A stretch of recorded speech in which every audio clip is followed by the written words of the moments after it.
car, gang. I'm in the RS3 at Lime Rock. Really, this is about as close to a race car as you're going to get in the 3. Of course, there's an A3, an S3, and then there's this mighty RS3. Following an R8, of course, so we're behind Audi's fastest car right now. But this car is no slouch. 400 horsepower, 354 pound-foot of torque. A snarling 2.5 liter 5-cylinder, which is unusual to say the least. Oh yeah, there we go. I love the acceleration this car has. Audi says 0 to 60 in 3.9 seconds, which is very fast. And of course, being on a racetrack, the trick here is always to be smooth. Now, one of the things that's a little disappointing is that Audi is not allowing us to run this car on the straightaway, where you can really let its engine and chassis gallop. Instead, they're bringing us back into the pit area, which is kind of disappointing because you don't really get to floor it on the straightaway. So here we go, coming out of the pits again. We get to give it a little bit of the beads. That turbo pops in. Love the wastegate coming around. Car's very neutral.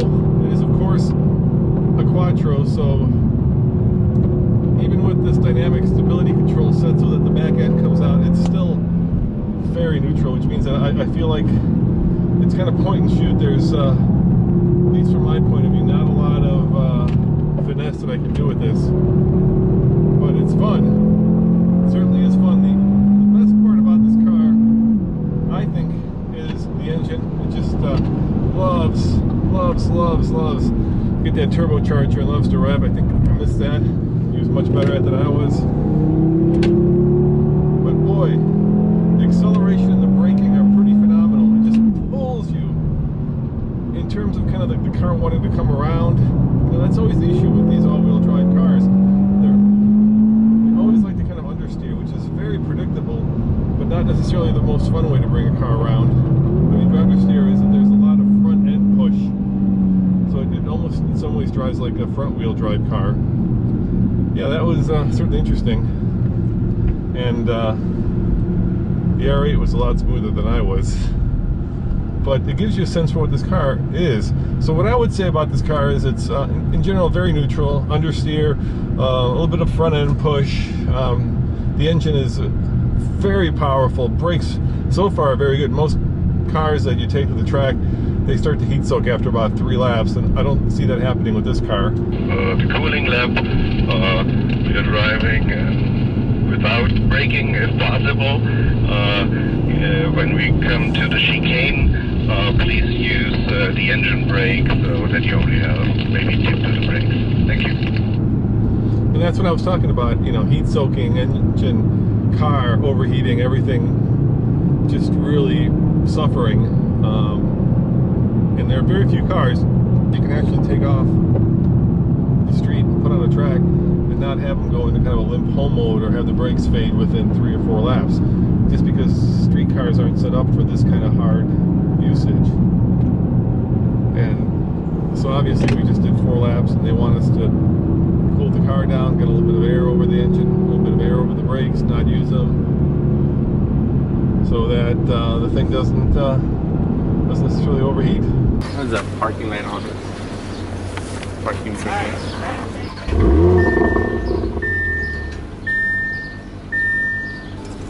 We good? Nope. Oh, we're not good. Well, I was supposed to go in the TT RS there, and as you saw, I was throwing some kind of a trouble light. And that's what I mean about cars on the track. You really push them, and things happen. And apparently something happened right there.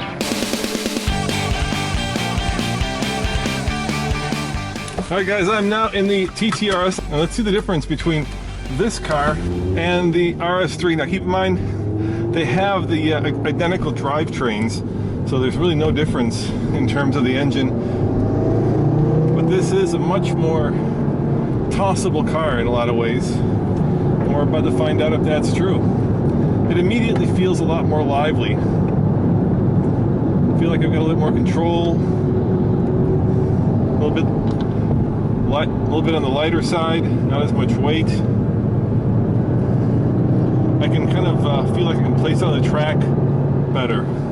I feel more in control in this car. Yeah, you can definitely tell the weight difference. I think it's about 200 pounds lighter than the RS3. They both have the same MQB chassis, but they're very different cars. I already felt the back end come out a little bit, maybe a little bit of ability to control this better. And keeping up with this R8 is going to be a little bit more challenging because he's going faster than the previous driver. They changed drivers in the R8.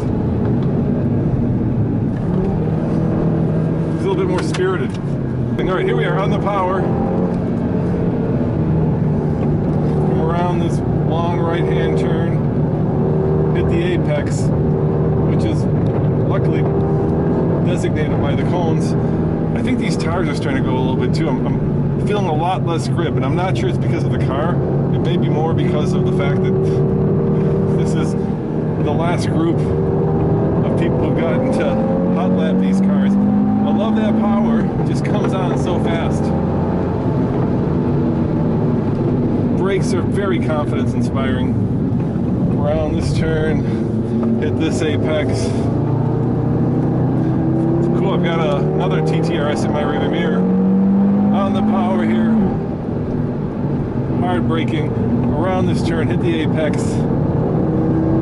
Put a big smile on my face. And just let you guys enjoy the ride. Nice big elevation change, come around, feel the weight transfer. And of course this is an all-wheel drive car, so the balance is very neutral. I think that was our hot lap, and now it's time to cool off. We're trying to no braking during the whole lap.